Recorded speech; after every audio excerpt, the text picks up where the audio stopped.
Today on Millennial, Pam told us that she does a Wordle that's exclusively Taylor Swift song lyrics. I tried it one time. And Pam, you got the Taylor Swift one right on the first try. I got it in the first try. What was the word? It was scarf. Of course it was. It's like confirming people's stereotypical biases towards a particular group of people. When that happens, there's potential for a major miscarriage of justice. Look at Millennial turning into a book podcast. I'm trying. I'm like 3 books it. into the, for the year. Listen, this timeline we're in is shit. So if we wanted to turn this into a literary analysis podcast, I would be A-okay with it. I've never done one of those before. I really want to give that a shot.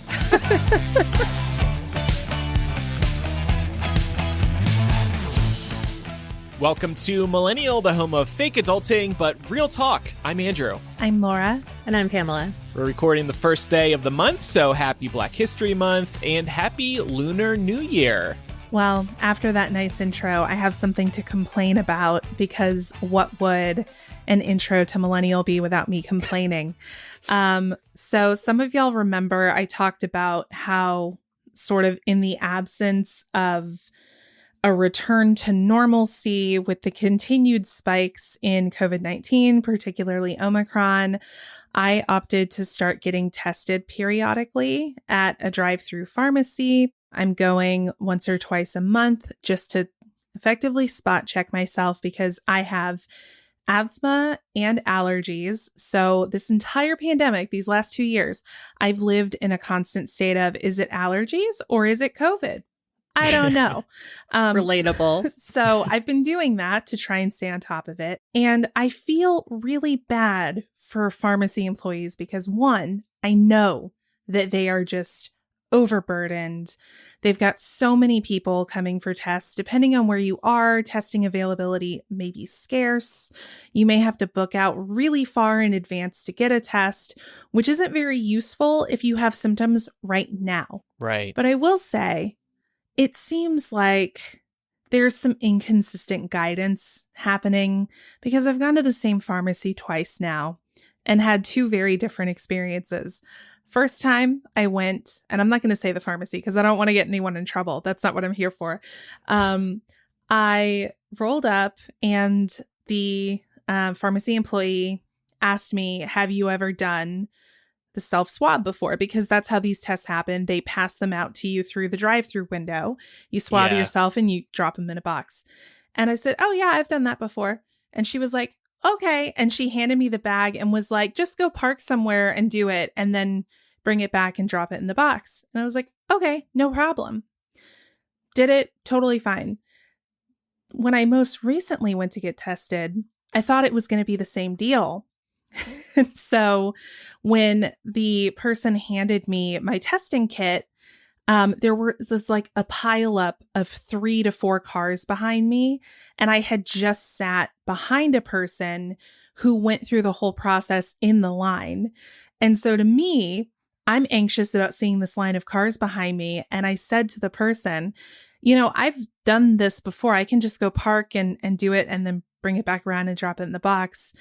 And they looked at me like I was a fucking idiot. No, you will do it in front of us now. Yeah. It's like a drug test, right? Yeah. Wow. And I was like, oh, are you not allowed to do that? And the person was like, no, you need to, we need to be here to walk you through it. And I was like, okay. But then I start working on the kit. The person walks away from the window and he isn't even looking at me. So I was like, what was the point of making me hold your line up when you have a bunch of other people who need help when I told you I know how to do this? Now, granted, I don't think it's either of these people's fault. I think it's inconsistent messaging from their corporate entities about how to handle this. But it really feels like we're at the point in the pandemic where people know how to do nose swabs. Yeah. Just let us park and take care of it, please and thank you. Similarly to that, it was like my experience even getting the regular vaccine and then the booster was completely different. I don't know if I told you guys this, but when I went to get the booster, they were adamant about you waiting exactly 15 minutes before you left. And so they took my vaccine card and then they just didn't give it back. Oh, what? Until like the 15 minutes were up, and there was only 2 people there. So I had to like awkwardly go over and tell them that my 15 minutes were up, but they were just holding everybody's vaccine cards hostage. Oh my gosh. I know. It seems like so much more work too, because it's good that they're trying to make sure that nobody has bad reactions. But at the same time, if there are only 2 people working and one person is administering all the vaccines, there's not a lot of wiggle room for you to be like, okay, I'm going to time, 6 people that got their shots at 6 different times. So. Yeah. Laura, could they have been concerned that you were like going to drive away with the test and then resell it on the black market or something like that? I mean, I guess some people are doing that, but when you request PCR tests from the pharmacy, they come with a special barcode attached to them that has like your name, date of birth, all your contact information attached to it. So I guess if somebody really wanted to go to the lengths of like peeling all that information off and then selling it on the black market, I guess you could do that. But they also have all your contact information. So if you don't bring it back, they know where to find you. Yeah, and it's not a rapid test, right? No. So in order to get the results, you have to turn it in. Send it in, right? Yeah. But I guess you could still sell that, and some person that doesn't know might buy it anyway. Right. So Laura, you said you're doing these once a month. You like pre-scheduled them? Once or kinda twice rolling? a month. Once or twice a month. Okay. Isn't the window really small, though, for getting a positive test, or are the PCR tests different? The PCR tests are more sensitive. Okay. Because I know like the instant test, the window is pretty small. It's like only 2 or 3 days when you have the best chance of detecting COVID if you do have COVID.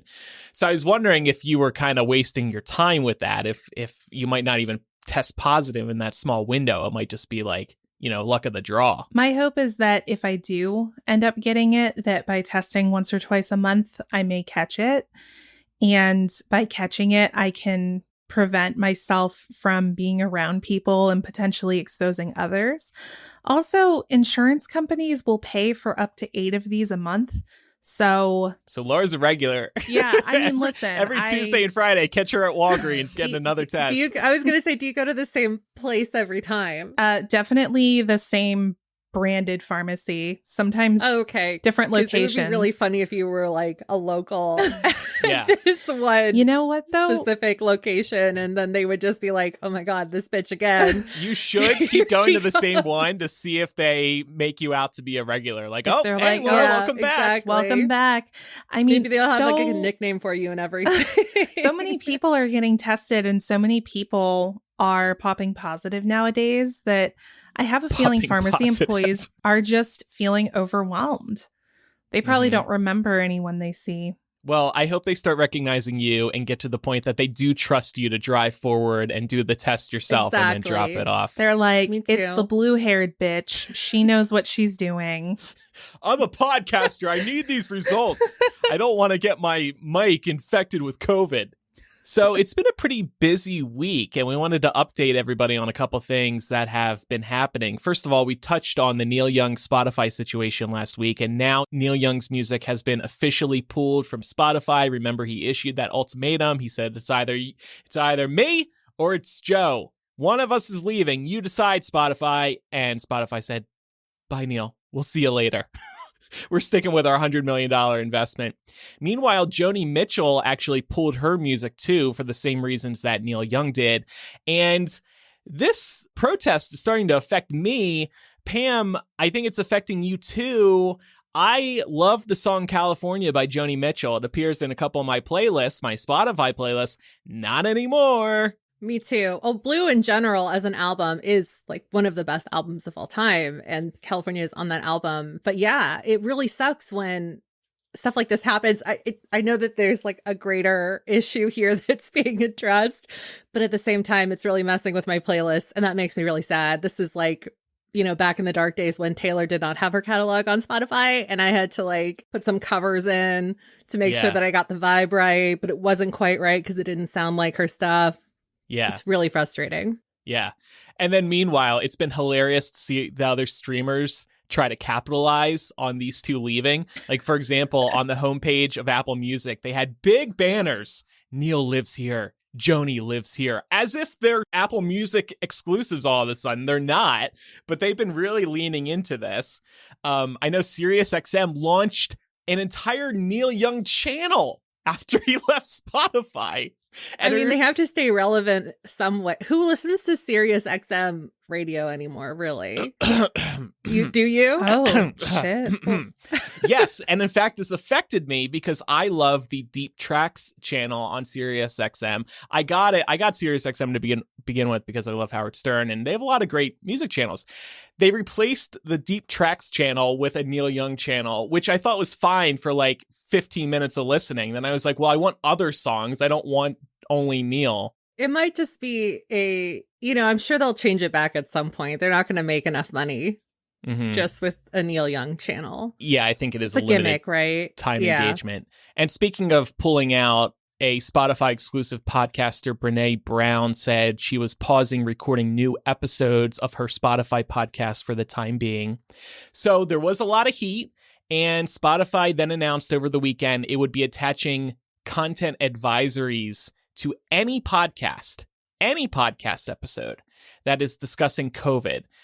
Many of us are already familiar with these. We see them on YouTube, Facebook, Twitter. Whenever there's a post or video that relates to COVID, you see that little banner, get the facts about COVID-19 in our resource center. So we're going to start seeing something like that on Spotify. It's good they're adding this, but what took so long? I mean, every platform already has this. And then Rogan himself on Monday tried apologizing. He recorded a 10-minute video that he posted to his Instagram. He actually did apologize, which surprised me.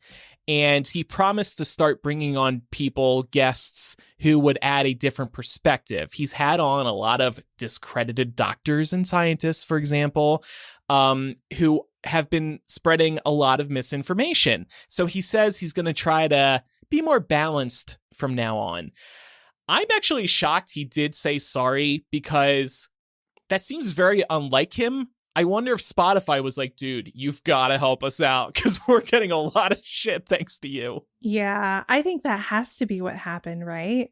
Like, I don't know when his deal is up for renegotiation, but I could definitely see them attaching this as a requirement to that. Like, if you want to continue to be a Spotify exclusive, you have to apologize and commit to bringing guests on with more diverse opinions on this topic, because right now you're fucking up. Also, I just don't know what they thought was going to happen, because if it wasn't COVID, it would have been something else.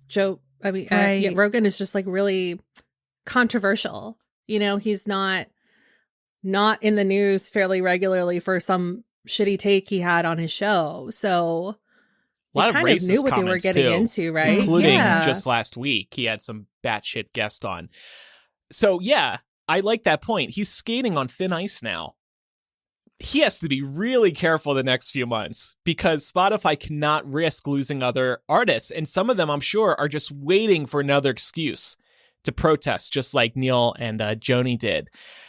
I feel like this is going to stop the bleeding between the statement that Spotify made, the addition of this COVID-19 advisory banner, Rogan apologizing. I assume he's going to try to behave himself.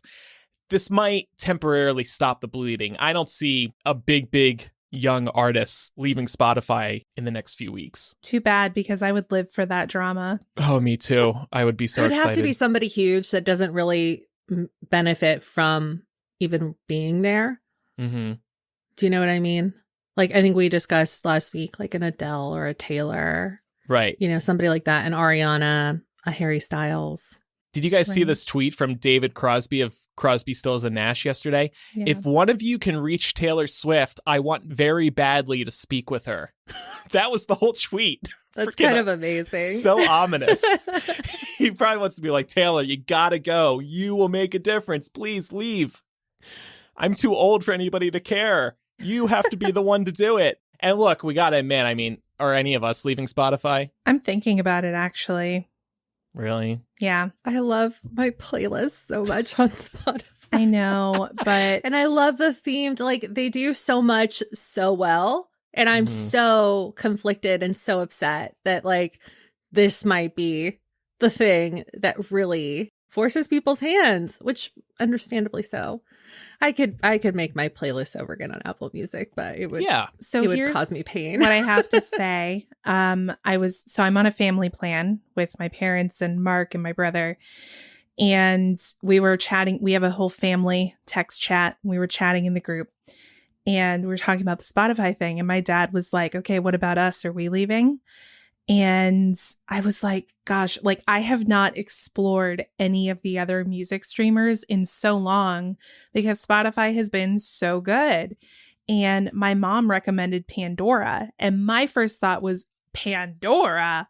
That's so like, isn't that what you listen to at the office? Yeah. Yeah. But can you even make playlists on there? you can. Out of curiosity, I downloaded the app. You can download it for free. There's a free subscription, just like with Spotify. And all of the artists that I listen to on Spotify or on Pandora, the UI looks very similar. You can curate your own playlists. So that's an option. Justin in our Discord was saying Apple Music isn't that bad these days.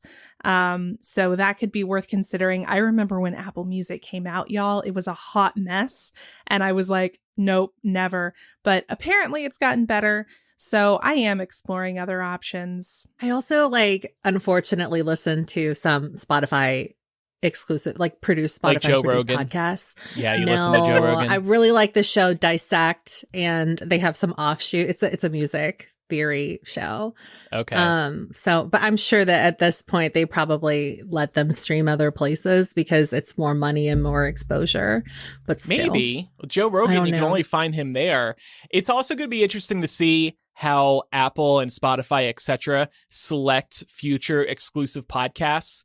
You're not going to see them pick any right-leaning ones, maybe left-leaning ones, because obviously a lot of these artists, the big artists, they're not right-leaning, they're left-leaning. So they're not going to be mad if Apple Music picks up Millennial for an exclusive and we're praising the effectiveness of vaccines. Fuck, I wouldn't be mad if they picked us up as an exclusive.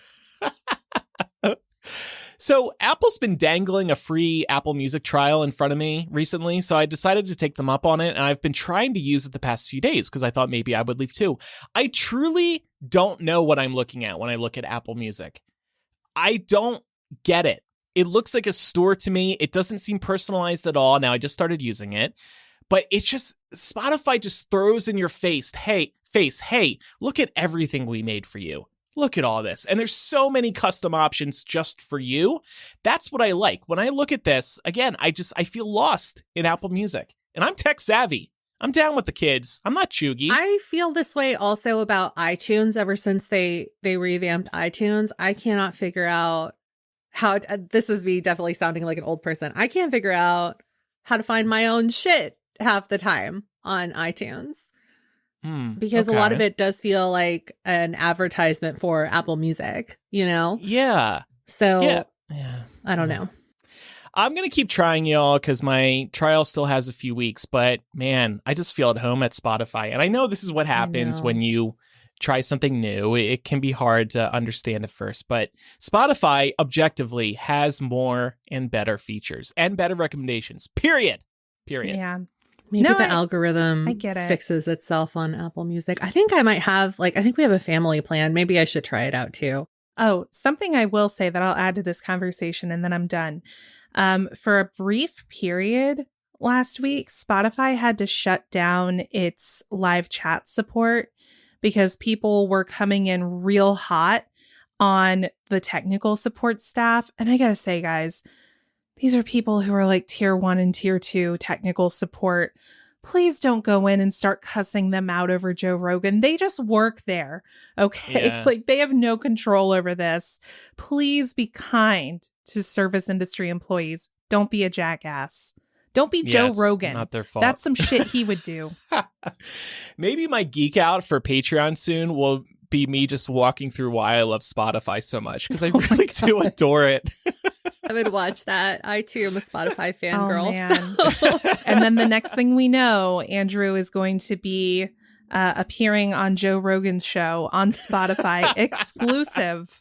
Why I so can't listen, quit. Joe, I tried ivermectin, and boy, did I love that stuff. It gave me a kick I never thought I'd experienced before. Are you talking about the massive diarrhea that you get from taking that stuff? Yeah, so much on the toilet all day.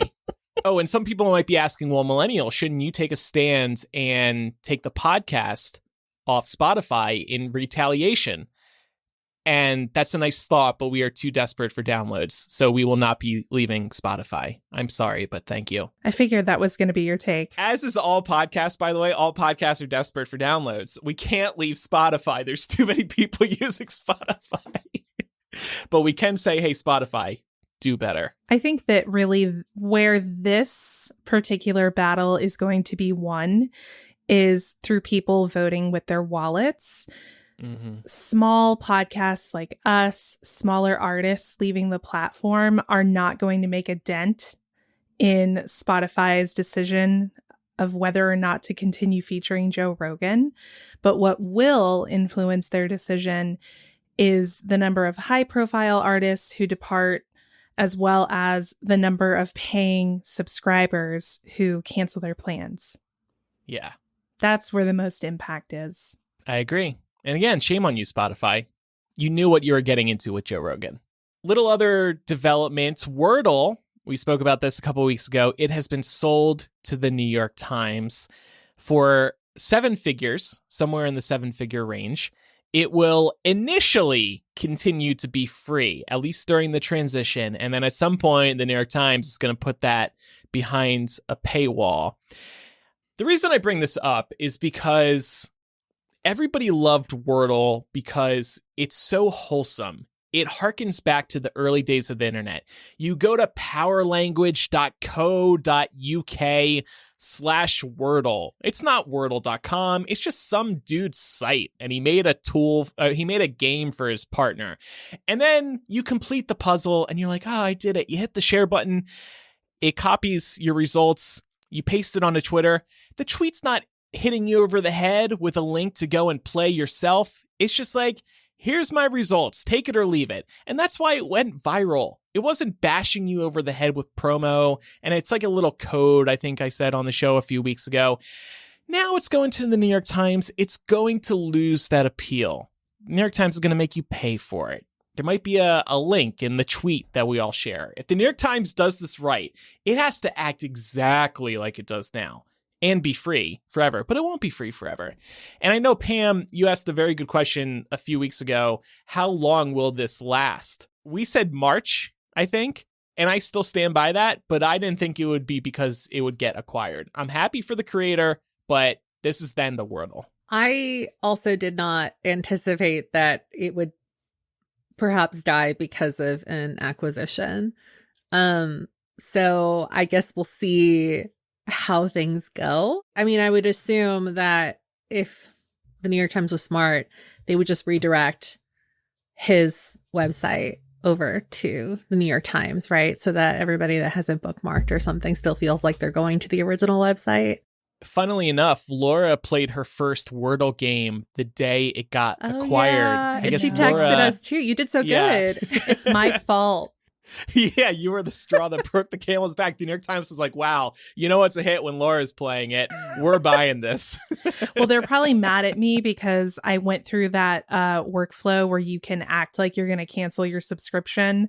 And then they're like, no, wait, we'll give it to you like 75% off for the next year. And I was like, yeah, okay, I'll keep it then. So they were like, this bitch. We're going to buy Wordle. Make her pay for it. You know what she needs? I can't wait to see when they put this behind the paywall, because obviously the reason this has been a success is because it's free and easy and there's no ads. Again, just wholesome. But, oh boy. And by the way, Wordle isn't even an original game. Go on YouTube and search for Lingo Game Show. Same exact game has been on TV for a while. Same concept. A 5-letter word. You got to try and guess it. You take stabs at it. It says this letter's in the right place, this letter's in the wrong place, etc. So again, I'm happy for the guy, but he also doesn't deserve all the credit in the world because this game has existed. Do you think that they're going to sue? That's what I'm wondering. Yeah, because at this point, it didn't really matter. He wasn't making money right off of his site, but now he sold it, implying that he owns the rights to it. I guess he owns the Wordle brand, but I wonder if they could sue for concept. I wonder that copyright too. or something. I would try over $1 million for this guy's version of somebody else's game. Because that now, if they want to bring it back because of Wordle's popularity, for example, then they'd have to go through the New York Times is not going to let them put a TV show on air with a similar concept unless they slap their name on it, you know? Yeah. So Pam told us that she does a Wordle that's exclusively Taylor Swift song lyrics. I tried it one time. Sure, just one time. I do it. I tried it one time. I can't keep track of all the Wordle offshoots. There's one for dirty words. There's a Taylor one. You mentioned there's a Harry Potter one now. There is, yeah. And Pam, you got the Taylor Swift one right on the first try. I got it in the first try. What was the word? It was scarf. Of course it was. Of course it was. I was like, 5 words. 5 letters. Easy. Yeah. And then I thought, I almost second guessed it and went with something else. I said, no, this is the first time I've seen this link. It has to be scarf. How many 5-letter Taylor Swift words are there? Now I got to play this. I don't know. Scarf. Rings, paper Swift. rings. Yeah. Swift. Yeah. Tata. All right. Well, we've got a couple of big stories to discuss this week, but first, it's time for a word from this week's sponsor, Surfshark VPN, who improve and secure your time online. Surfshark keeps your online identity safe by encrypting all of the information sent between your device and the internet. This keeps your personal data protected from big companies or cyber criminals. This is a great way to increase your online security. No one will be able to track or steal your data. It's also essential for when you're on public Wi-Fi so that nobody can snoop on your web activity. Most public Wi-Fi networks are actually unencrypted. When you don't see a lock next to the Wi-Fi, that means it's unencrypted. So people can monitor your unencrypted activity as it goes through the air. It really is possible. It's very scary. And as if your privacy weren't enough of a reason to use them, Surfshark lets you virtually travel around the world so you could pretend you and your computer are in a different city or country. They have thousands of servers to connect to in over 65 countries. One of the best benefits with this is that you can watch streaming content that's only available in other countries. So if you have a Netflix subscription, you can go to Netflix in the UK, or if you're outside of the US, you can access Netflix's US library. And that's just the beginning. You'd be surprised by how much content differs depending on what country you're in. For example, there's tons of ABC shows on Disney Plus in the UK. This is also amazing for when you travel. So if you go abroad, you can still keep up with all your shows at home. You won't log into YouTube TV or whatever. It won't tell you, hey, you're not in the right country, so you can't watch this. No more. I want you to try this out. Go to surfshark.deals/MILL and use our code MILL to get 83% off plus 3 extra months for free. Surfshark has a 30-day money-back guarantee, so there's no risk. Give it a try. Download Surfshark, pick an international country, then check out Netflix or another streamer. Once again, that's surfshark.deals/MILL, and the link will also be in the show notes. All right, our first story of the week is not an easy one, but we definitely want to make sure that we are amplifying stories like this one, because what we're about to talk about is a story that really demonstrates the disparities with which authorities and media approach missing and murdered women, whether they're women of color or white women. So this is about Lauren Smith Fields of Bridgeport, Connecticut. First of all, thank you to Rachel, who reached out to us about this story first before it was even hitting larger media outlets. For a little bit of context here, in December, 23-year-old Lauren Smith Fields went on a Bumble date with a 37-year-old. She would later be found dead in her apartment following this date. What happened here, and this is from the New York Times, when Lauren was not responding to her mother's texts a couple of days after a day or 2 days after the date, her mom came to her apartment where she found a note taped to her apartment door that read, "If you're looking for Lauren, call this number." The number was for Lauren's landlord, who came to meet her mother and informed her that Lauren had been found dead inside the apartment a day earlier. And according to Lauren's mother, Ms. Fields, local police did not get in touch to inform the family of her death. So this was how they found out. Crazy. Yeah. Before we dive in any further, just to kind of illustrate the point, I wanted to ask the panel, is this something that you'd heard of on the news? I didn't hear anything about it until Rachel emailed in about it. And then when we were prepping for it this week, it was finally starting to hit the major news outlets. But prior to that, nothing for me. Yeah. No, I hadn't. I mean, just looking at the New York Times article, for example, it's dated January 27th, and this story happened in mid-December. Yep. I had not really, but I will say that the TikTok algorithm has been showing me some videos that I assume are adjacent to this topic, because it's a lot of people saying, keep your passwords in a place where one person knows where they are. Like, I have all of my dating app passwords here so that if something happens to me, my family can look into that and see if there was anything weird or see who I was out on a date with and stuff like that. So I'm now realizing, since you brought this story up, that it was probably very much related to that. And I know that TikTok kind of played a role in amping this story up, right? Yeah, 100%. I'm so glad you brought that up. So we do know, he hasn't been named yet, but the man that Lauren was on her date with was on the scene. He was the one who found her dead. And we're not going to go into any details surrounding, her death or like the condition she was found in. That's not really for us to talk about here. More details can be found in the New York Times article that we'll link in the show notes. But even though he was there and he spoke with authorities, no criminal investigation was opened into her death.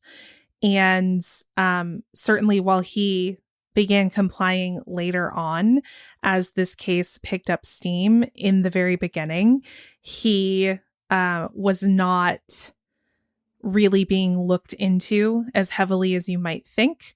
Worth pointing out here, in case it wasn't clear, Lauren was Black and her date was a white man.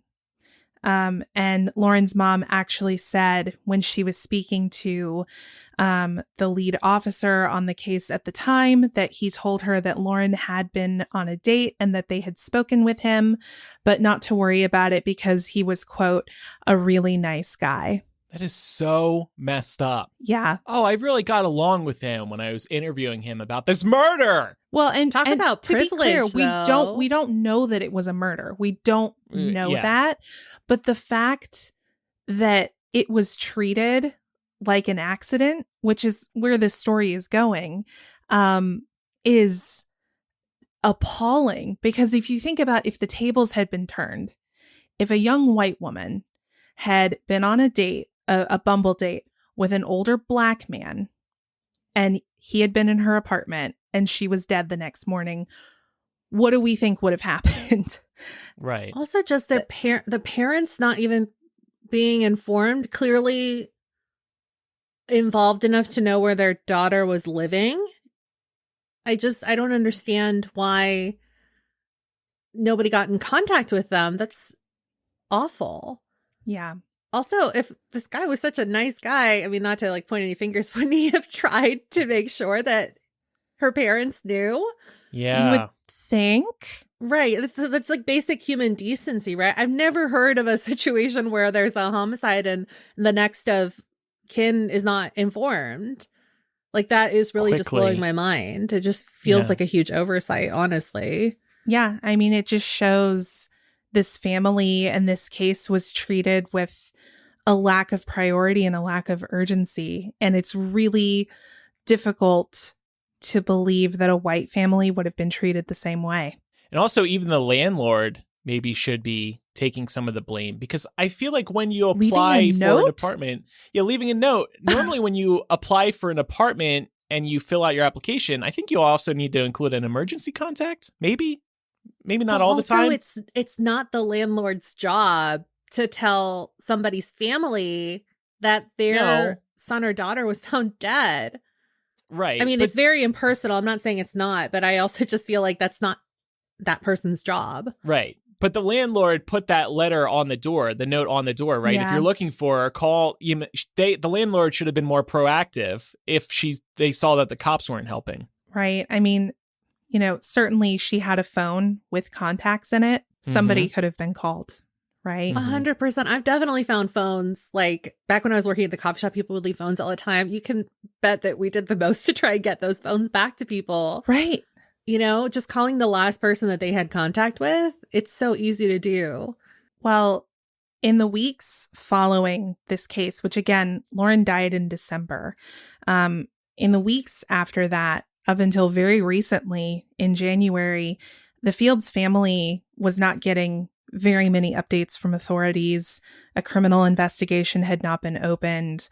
And during that time where the case did receive a lot of attention was on social media, particularly TikTok, to Pam's point. In fact, the hashtag Lauren Smith Fields was viewed over 27 million times on TikTok. And honestly, I think the only reason that there was eventually movement and prioritization given to this case later in the month of January was because of the outcry on social media.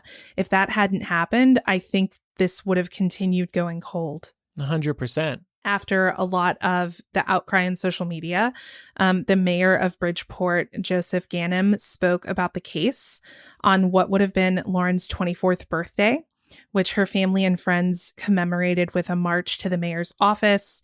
He confirmed that the handling of Lauren's death was being investigated by Internal Affairs and said death notifications should be done in a manner that illustrates dignity for the deceased and respect and compassion for the family.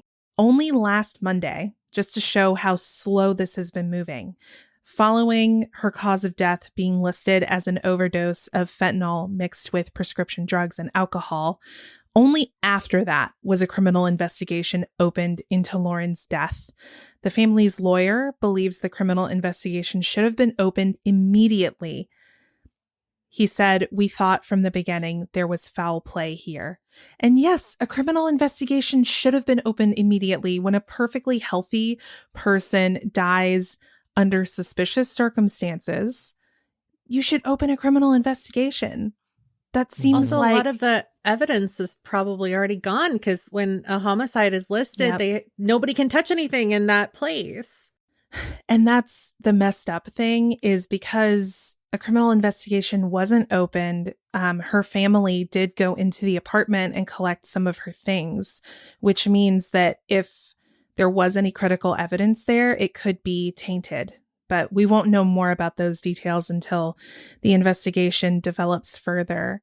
As we mentioned at the top of this story, the slow response from law enforcement and the lack of news coverage has renewed conversation around, quote, missing white women syndrome, similar to what we talked about with Gabby Petito. Even though all of these cases absolutely deserve to get a ton of attention, we can absolutely acknowledge the fact that missing and murdered white women take up way more space in the news cycle than women of color. What do we think it says in the wake of the Gabby Petito case that this case was largely unheard of until very recently? That nothing changes? To me, it kind of shows that even though there were a lot of naysayers that were uncomfortable with the fact that people were speaking about the Gabby Petito case in relation to Black women and women of color going missing or getting murdered, and everybody was just kind of trying to sweep that under the rug, it just kind of shows this is why people talk about that, and this is why people were upset. And it's so fresh in everyone's mind right now that I really hope, although it's a very small amount of hope because, like Andrew said, nothing really changes. But I really do hope that this kind of fuels some sort of change. Mm-hmm. And I guess we'll just see what happens. But Well, I guess certainly what it shows is that social media movements can get things done. This is another reminder of that. So that's good. And hopefully these situations where it does unfortunately have to get to the point where social media needs to get involved and cause a stir will occur less often, because police forces are being reminded more often that you can't treat cases unevenly. Yeah, I think what really pissed me off about this. So, little bit of historical context here. I've been to Bridgeport, Connecticut once. The one time I went, it's because I was taking a ferry from Long Island to go to Connecticut, and the ferry stop that I was going to was in Bridgeport. And I had multiple people, and I'm sure they were well-meaning, but I had multiple people tell me, be careful, Bridgeport's not the greatest place. It's, there's a lot of crime there. It's not the safest. And I feel like this is a case of the media, of authorities being very quick to accept a narrative that someone from what is considered a bad town or a bad area dies from an overdose. And they're very quick to buy into that narrative that, oh yeah, like, of course that's what happened. Right? It's like confirming people's stereotypical biases towards a particular group of people. And when that happens, there's potential for a major miscarriage of justice. Because maybe this was an accidental death. We don't know yet, but we'll never know for sure unless the case is truly investigated. And that's just one of the areas where, to both of your points, I am immensely thankful for the pressure from social media to say this case does need to be investigated. We can't just say this is a narrative that our authorities and our media see as normal. A Black person from what's considered not a great part of town dying of a drug overdose. It feels like our authorities and our media corporations are willing to say, well, yeah, that's normal. So why would we pursue it? And that's what pisses me off about this. And then you wonder, has this happened before? How many times has this happened before? And it hasn't gone viral or on TikTok, and the family maybe hasn't spoken out. Exactly. Definitely something we want to keep an eye on here because this investigation is ongoing. But we also wanted to extend this into a conversation about dating safety.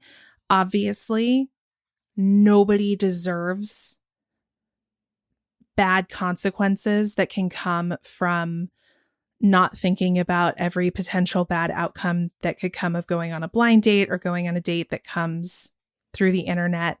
But we do think that there are steps that people can take to make you safer when you're doing that. And I just thought that we could chat a little bit about our own experiences. I know we also received a story from one of our listeners when she heard that we were going to be chatting about this today. Any anecdotes y'all want to share about online dating? I mean, I can start just because I have one story that I've brought up before. I went on a date with a guy in LA who I didn't learn until I was actually on the date that he had a gun with him, and he just generally carries the gun. And that suddenly made me very uncomfortable because I don't know this person at all. And suddenly I find out he has a gun. What if he doesn't like me? What if, I say something that really pisses him off? I don't know, because I just met the guy. It's a valid concern. He brought that, and he brought a time turner necklace to the date. So I was like, Harry Potter fan, but carrying. But I felt very uncomfortable with that, and I didn't see him again, even though he was a nice guy who didn't kill me in that moment. But imagine if he, say he didn't conceal carry or open carry, and imagine you had invited him over, or you had gone over to his place and realized that point he had a gun. Like, that would have been terrifying. That would have been terrifying. And also not your fault. I would want out of there straight away, but I wouldn't know how. Yeah. I think something that's really unfortunate is particularly maybe for people who aren't in the online dating generation or they themselves have not participated in online dating. There's this jump to sort of quickly wave it off and say, well, you just shouldn't be so trusting of people, or you should have just known that online dating isn't safe. It's like victim blaming culture. Which is why I wanted us to have this discussion, because it shows that it could happen to anyone and that you as the victim are not at fault for what happens to you. Yeah. Pam, you look like you had a thought. Sorry. Yeah, I was just going to say, I think that there definitely still is a stigma around online dating, even now that it's become more popular. I know originally when it first kind of started growing in popularity, it was kind of like people were scared to talk about dating online or being on online dating sites and stuff like that. But I still kind of notice some pushback, especially in like older generations, because it wasn't an option for them. I think like for us, like, I don't know, I never really found the idea of online dating to be weird because, you know, just being involved in online communities, like we all met online. And so it just kind of felt like it wasn't a huge leap. But I totally understand why people are uncomfortable with it. And I also think that there are a lot of really easy ways that you can stay safe if you choose to online date. Like I and my friends will always like tell each other where we're going to be and also give the person's name, like send a picture of that person so that, you know, it's just like an extra security. In my younger days, I a couple of times let my person come and pick me up. And I now realize that that was a really dumb move because I'm not very good at like extricating myself from situations or, you know, vocalizing like I would like to leave now. So having like an exit strategy is also very smart. And all of that is made a lot easier now with things like Uber and things like that. But I don't know. Personally, I prefer to take myself there and then let myself go home whenever I'm ready to leave. Yeah. So, yeah, that's definitely something I used to do. I would tell usually my best friend where I was going. Like you said, Pam, I would give her the name of the person. I would like maybe send a picture. I would also share my location so that she could always see where I was. And I would tell her, if you don't hear from me by this time, call the police, because if I have not messaged you by this time, something's wrong. Right. And I would like always set a reminder on my phone to be like, text my friend, you know? And it's really sad and fucked up that we have to think about things like this. I straight up lied to Mark, who I've been with for 5 years now. I lied to him about where I lived, y'all. Like I had a different city listed on my dating profile, and I didn't tell him for several weeks where I actually lived. And it wasn't, I got good vibes off of him pretty quickly. And so I just kind of forgot that I had lied about my city. And then when he realized it, he was like, "Did you think I was going to murder you?" And I was like, well, I mean, like, in dating scenarios, you kind of always have to go into it with that assumption, right? Yeah. Like, you're meeting a stranger no matter how long you've spoken to them online. We see the amount of catfishing that goes on and how easy it is to catfish somebody. but also like a couple of weeks ago, we were just talking about the whole AirTag situation. Right. Yeah. And I feel like, I know it's not just a woman problem, but women are so often victims of stuff like this. So I just kind of feel like it's ingrained for us to feel like we need to think about all of the possible scenarios, which is so silly. You know, it shouldn't be that scary or that dangerous. I don't think that anybody should have to contemplate whether or not they're going to be able to make it home in one piece. And, you know, our social media manager, Chloe, is also bringing up a good point. It can be just as dangerous to meet somebody in the wild at a bar by chance. 100%. Yeah, really, that's it's the same true. thing. Mm-hmm. Sometimes I do wonder, And this is opening up a can of worms, and I can see why the dating apps don't do this. Or maybe some do, and I don't know about it. I feel like maybe you should be able to rate people you go on dates with just as a precaution. Is that too much trouble? I know that could be used inappropriately. So here's the thing. I think that people's safety is more important than anything else. So yes, a tool like that could be misused. Someone who's, really wanting to stick it to a bad date that they had that didn't actually present any safety issues, but just wasn't a good date. Somebody might misuse that tool, but in the end, more harm is done to the person who is actually the victim of some kind of crime from going on a date. That is more serious than somebody being rated incorrectly using a tool. But I do hear where you're coming from about the use of a tool like this, because if so many people are misusing it, then it kind of becomes pointless. Yeah. It's like it's not a reliable thing to look at, and people might not pay attention to it if it's common knowledge that people just fuck around with the safety ratings. Yeah, and hopefully people wouldn't abuse this feature too much. You'll have a bad egg here or there, but just think about how dependent we are on reviews of restaurants, products. It's just as important to know if it's safe to go on a date with somebody. Right. And of It would course, have to be more extensive than just like 5 3 out of stars. 5 stars, It's not like an Uber rating. Right. No, I You'd agree. have to do some explaining. Yeah, and they'd have to be very careful with what exactly you're rating. Right. And then they would have to probably have some sort of situation in place where the person getting rated could contest, because you could consider that defamation if it's not true. Yeah, and I'm sure every dating app has a feature to report people. So at least there's that. And maybe that's the best way to continue policing it. If you can report somebody. Now, of course, you can't report somebody if they kill you, but you can still report people if something very serious happens. So maybe that's all that's needed. I will say I appreciate the trend, and it is particular to TikTok, I think, where in particular women, not to say only women do this, but if they have concerning experiences with men that they've dated, they will happily show receipts and spread the word so that anyone who might potentially come into or might cross paths with that person could find out if they're a user of TikTok.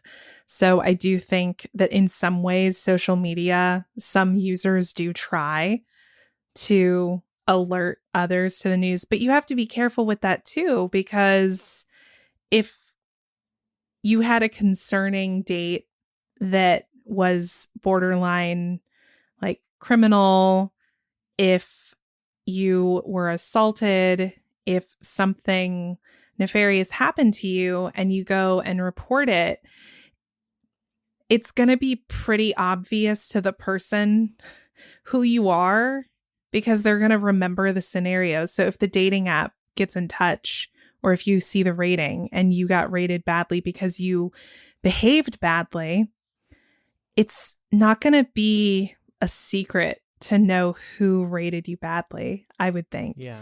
So there's just a lot to consider. I don't think it's a bad idea, but I think it's not quite as simple as, to Pam's point, rating someone 3 out of 5 stars. I think it would have to be really intentional. Yeah, I agree. Just worth asking.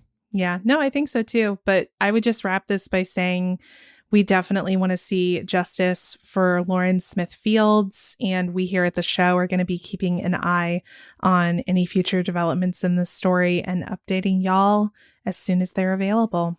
Okay. Before we move on to our next story, we just wanted to take a quick moment to plug some of the fun bonus content we have over at patreon.com/millennial. Last week, we recorded a breaking news installment reacting to the news that Supreme Court Justice Breyer announced his retirement. We chatted about what it means and why the timing of this retirement is crucial.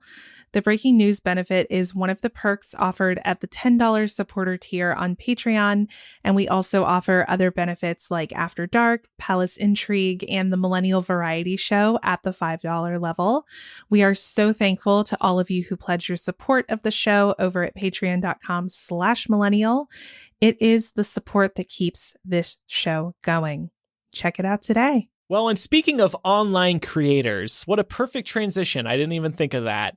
We're going to talk about how TikTok creators are getting screwed over, right, Pam? Right. We have talked before, or Laura and I specifically have talked before about how much we enjoy TikTok, but TikTok is not without its faults. We've actually covered a few of their faults in the past, but this is actually an issue that is basically affecting anybody trying to maybe make a little extra cash for their good content on that app, as they should be. Yeah. So Hank Green, which many of us probably know from the Vlog Brothers, they've been around forever, posted a video to YouTube about 2 weeks ago now. And in it, he broke down TikTok's creator fund.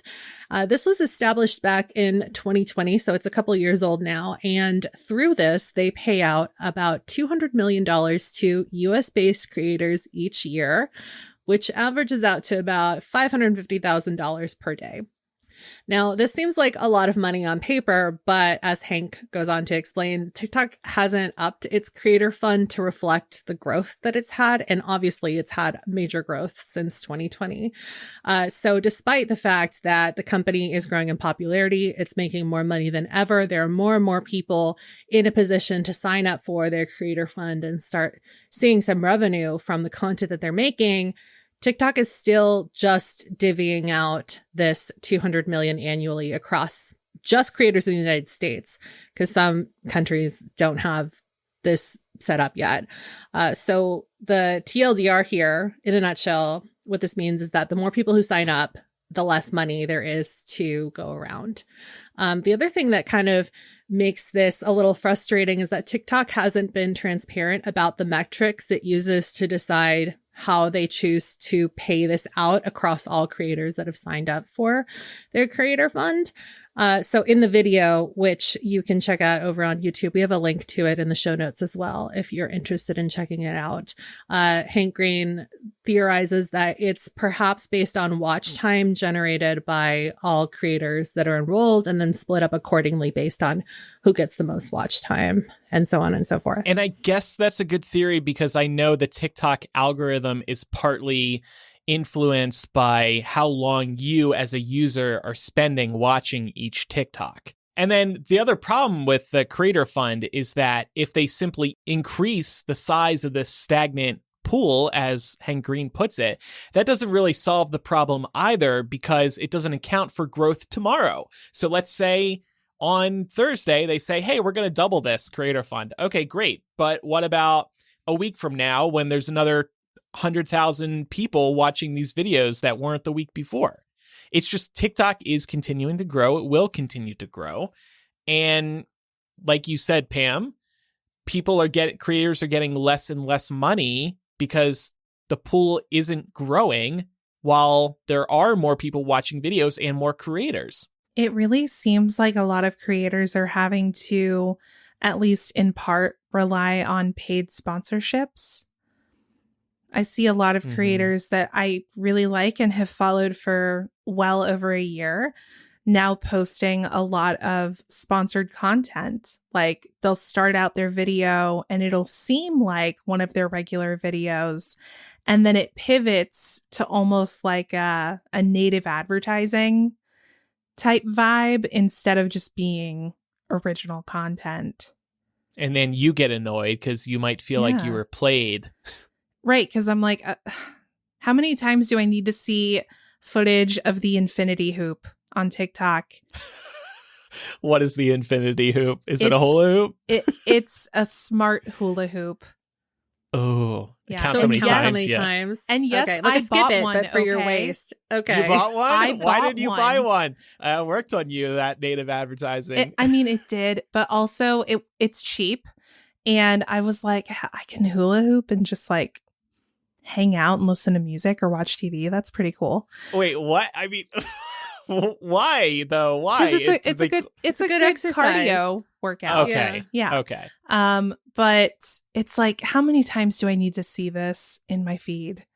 I already even- bought it. You don't have to sell it to me Right. anymore. And even before I bought it, I was seeing it everywhere. Pam, I don't know if you're seeing it in your algorithm too, but it feels I'm not, but I'm seeing like- that one dress, the sporty one. I can't remember what it's called. Do you know what I'm talking about? No. Oh, okay. I'll look it up. I have a friend that actually bought it. Halara. And Chloe she was saying like Halara. angry that it actually was a pretty good dress. Is it Halara? Chloe saying Halara? Yes, that's the one, Halara. I Yeah. thought I heard you say Laura, and I was like, Oh. what about Laura? Halara, yeah, the Halara dress. That's the one. And then, so here's the big problem with this. Other platforms like YouTube don't operate this way, right, Pam? Right, exactly. So again, YouTube is a platform that is not without its faults, but they do have a little bit of a better setup in terms of its partner program. This relies on AdSense revenue, but it is split up with 55% of the earnings going to creators and 45% going back to YouTube. So this model allows for a little bit more growth because it's not a finite number of cash that's split up amongst everybody. So as long as you have ads that are running before your videos and you are eligible for the creator program over on YouTube, then you're making some kind of money. The reason that TikTok actually can't really do this though, or maybe a better way to put this is the reason why TikTok can kind of get away with not paying AdSense to its creators is because on YouTube, ads run before the content, but on TikTok, ads are not necessarily tied to specific content. They run in between videos. And so TikTok can make the argument that, well, we're not placing ads before your videos. We're just placing ads on our platform. Kind of And so in they can the pocket all of feed. this money. Exactly. Kind of like in the feed, because like what you think of Instagram, you see an ad basically every other post. Those ads aren't tied to the post that you see above or below the ad. So that, Right, exactly. that makes sense. And to be transparent, this revenue split is how it works with podcasts too. At least for us, we are hosted by a company called Audio Boom. They sell advertising for us. They take a pretty significant percentage, just like YouTube does with AdSense and their video creators, because they are putting all the work, and it is a lot of work, into selling advertising. And podcasters are generally happy with the setup because then they don't have to hire somebody, or they don't have to themselves try and sell advertising. And the bigger our show gets, the more we receive revenue wise, because it is a percentage split.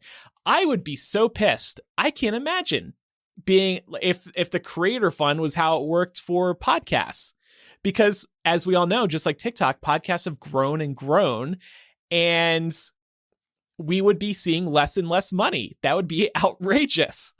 So I think one of the things that Hank brings up in the video, Pam, is that he doesn't feel like he sees a lot of TikTok creators voicing concern about this.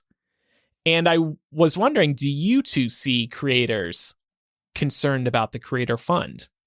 I have literally never heard anybody talking about this before this video blew up. And Hank Green actually does pop up on my For You page every once in a while. I assume that at some point, if I hadn't seen it trending on Twitter or, on my YouTube homepage, then I would have probably seen him discussing this on the app itself. But it does kind of make sense why you see so many people, making use of the tip jar, for example, on TikTok, or even, mentioning that they have their Cash App in the bio and stuff like that. So I haven't seen anyone complain about this either. Yeah. They need to, I don't know what to do, because the other problem with YouTube's setup and the podcasting setup that I just described is that by putting ads in front of a specific video, advertisers grow more concerned about what videos their ads are being placed in front of. And the same thing goes with podcasts too. Obviously, you're not going to see some companies advertise in front of Joe Rogan. They don't want to be associated with him. So the tricky thing is, like, TikTok could move to putting pre-roll ads in front of each video, but then advertisers are going to get spooked because they're like, well, hold up a second. What creators are you putting in front of behind our ads? Yeah. So it's a very tough situation. Also, just still, like, I think, even though it's not attached to a video, it's still technically running before anything that the algorithm throws your way. mm-hmm. So I don't know. That just kind of seems to me like voluntary ignorance on their part to like they sleep better at night, just knowing it's not specifically attached, but it's still kind of there. I'd also be worried about what something like that could do to creators because, Pam, I know you probably do the same thing as me. When something that is obviously an ad comes up in my feed, I swipe past it immediately. Just swipe to the next video because I don't want to watch the ad.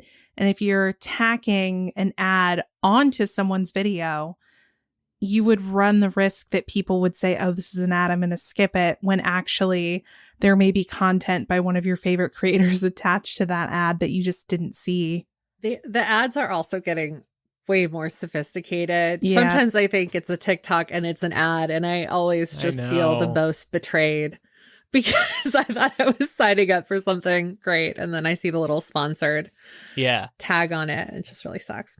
So I feel like everything we talk about on the show ends with, we'll see what happens. But we'll see what happens with TikTok. I mean, it's developing news. That's the nature of, it's life. Exactly. Everything's developing. Yep. No, we live in the shitty timeline where we don't know how anything is going to pan out, and we just have to do the best we can. Maybe we should do like a little good news segment every once in a while. Yeah. Something that like is wholesome and then just gets wrapped up at the end. With a clear ending. The story has an ending. Nothing else will happen. This puppy got adopted. End of story. End of story. So fun news. My parents actually adopted a new dog a few weeks Aww. ago. We can end it on that happy note. His name is Gus. He is adorable. Send pics. Oh yeah, please. I will send please pics. Send pics. He's younger, and he kind of looks like a giraffe in a way because he's so lanky. Yeah, so like it's funny because his head and his body are that of a medium-sized dog. Like if you only saw him from above, you would think he was a medium-sized dog, but his legs are so long that he just like looks like a freaking giraffe running around. He's very cute, and he's also very sweet. So that's great. I can't wait to see him. Yeah. Gus, cute name. And by the way, if you do want to try and support TikTok creators, because they're getting screwed with this, maybe if it doesn't seem like they have other ways to make revenue, try to support them however they ask. Maybe some of them can make something like a Patreon work. Or if they do have ads, if they are doing their own ads or product placements, try to support them that way. I mean, we speak from experience when we say when listeners support the ads that we read on the show, you guys use the URLs, the promo codes. It helps us out a lot. We don't get a direct cut of that particular sale, but the advertiser says, oh, this podcast, this TikToker is able to grab us some sales. So we'll continue advertising with them. So following through with the ad request is also very helpful for online creators. And of course, just share the issues and also adopt a dog named Gus. So it's time for our recurring segment, Millennials Make a Commitment. We're going to read a few more commitments that some of our listeners have shared with us that they are trying to achieve in 2022. Therese has a few: talking and writing English a bit more regularly, taking a course at uni, taking a class of something just for fun. I love that. And also, due to the Swedish winter sucking and me spending a lot of time outside in the dark, icy, cold mud slush with a sprinkle of snowstorms, I hope I will keep up with training, rehab, prehab, and allowing myself the cost of training cardio inside instead of being thick-headed and going all out Viking. Oof. Yeah. Good for you. Like we've mentioned a couple times, there's some good at-home workout programs. Laura could tell you about a hula hoop that she uses. Get Let's try to the get infinity sponsored. hoop. It's like, don't buy it through TikTok. You'll pay way more for it. You can get it on Amazon for half the price. I'm writing super to cool. them. Will you sponsor us? Yeah. Dominique said, to go to the gym at least 3 times a week. I have a lot on my plate and none of it makes me want to get up and move when I have downtime for myself at the end of the day. I want to work on losing weight and getting healthy. Well, to encourage you, Both. I have to say I've been trying to go to the gym about once a week and it just feels good to be there. As long as it's not too crowded, it feels good to be there. Rachel has a unique one, taking an Instagram break for all of January 2022 and walk every day for at least 20 minutes. Heck yeah. I love that. It's like Me 2 too. things you can do to very easily support your mental health. Amy says, become fully licensed as a clinical therapist. She is halfway there. Congrats. She's continuing to expand her knowledge and understanding of being able to meet clients where they are. Yeah, good luck with following through with that. And then here's another classic one from Caitlin. Reading 6 books. If I make my goal too high, then I won't end up doing it. I also want to journal for 2 minutes a day. Low stakes are very important. That's a good one. I mean, I think Micah said that last week. Achievable, small goals. Pam, do you journal? Don't you journal? I do journal, but I haven't in a while.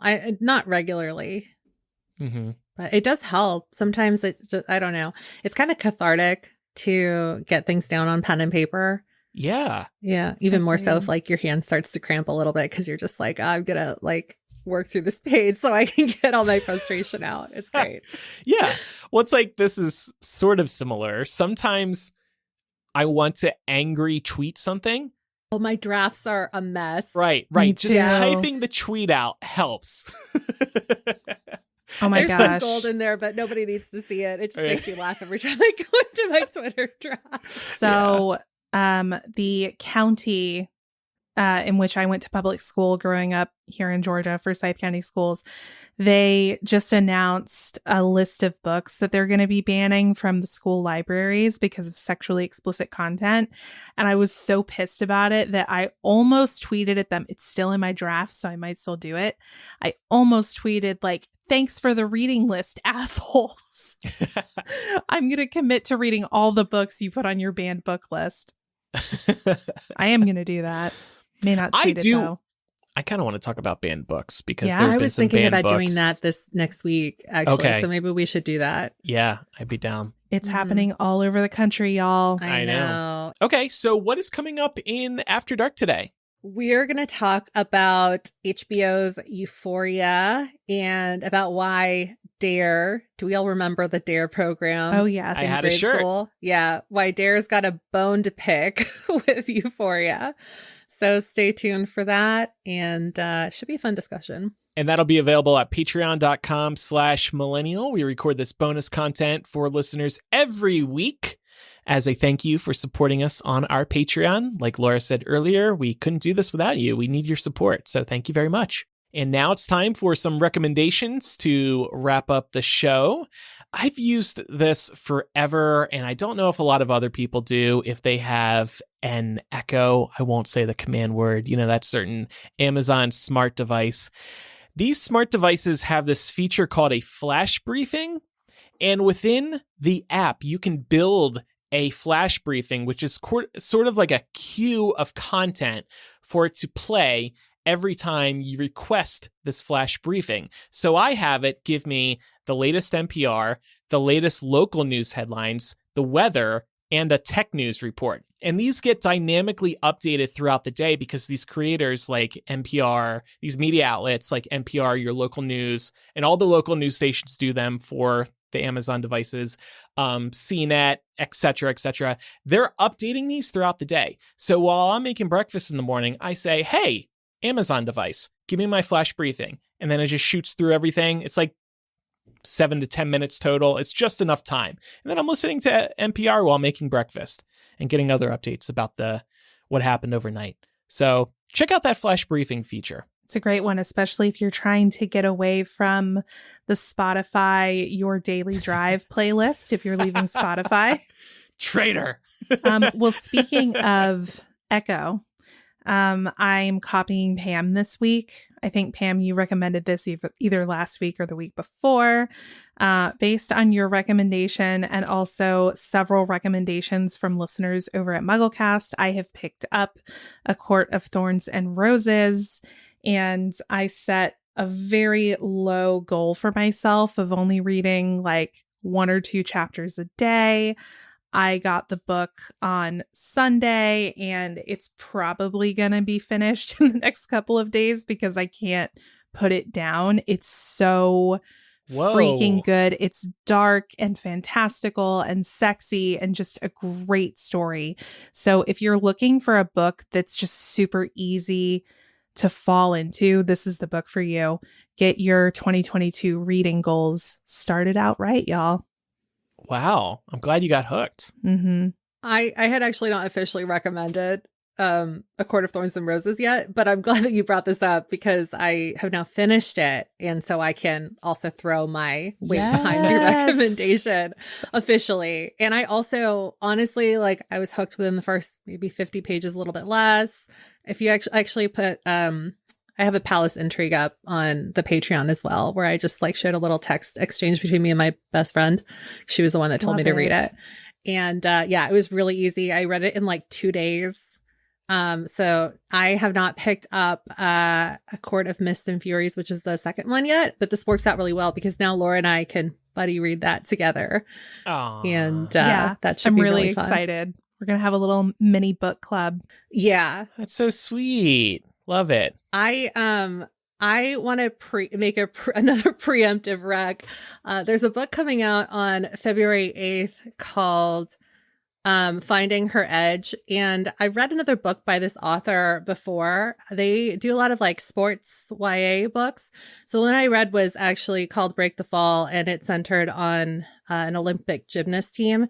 This new one is perfect if you're looking to put like some sporty reads in with the Winter Olympics coming up, because it's based on ice dancers in the Winter Olympics. And it's a not a Pride and Prejudice retelling. It's a Persuasion retelling. So if you are a Jane Austen fan and Persuasion is your jam, then I would look into this because it sounds really good. I'm really excited to read it. It's got like some fake dating and obviously ice dancing and sports, a little bit of drama. It's going to be a good time. So check that out if you're looking for something else. Look at Millennial turning into a book podcast. I'm trying. I'm like 3 books into the for the year. Great. You know, I feel like I'm on a roll. Good. Yeah, keep it up. Listen, as I said, this timeline we're in is shit. So if we wanted to turn this into a literary analysis podcast, I would be A-okay with it. Would really be going back to our roots. I know. I've never done one of those before. I really want to give that a shot. We're like, fuck this shit. Let's talk fiction. If Andrew comes back next week and goes, you guys, I read A Court of Thorns and Roses. I might get some FOMO. I might. You should. I think you would like it. I just started reading Ready Player 2. I loved the first book. That's on my bookshelf. You'll have to tell me how that is. Yeah. I'm only a chapter in because, you know me, I can't commit or I'll fall asleep.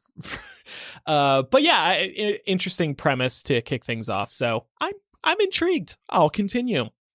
So if you have any feedback about today's episode, you can email millennialshow@gmail.com, or you can use the contact form or anonymous confessional on millennialshow.com. We love getting your feedback, so feel free to write in at any time. You can also follow us on social media. We are Millennial Show on Instagram, Twitter, Facebook, and our new TikTok. Thank you very much. And if you could take a moment to review us on Apple Podcasts or even Spotify, we would appreciate that very much because it's helpful for us to be discovered by new listeners. Thanks, everybody, for listening. I'm Andrew. I'm Laura. And I'm Pamela. Bye, everyone. Bye.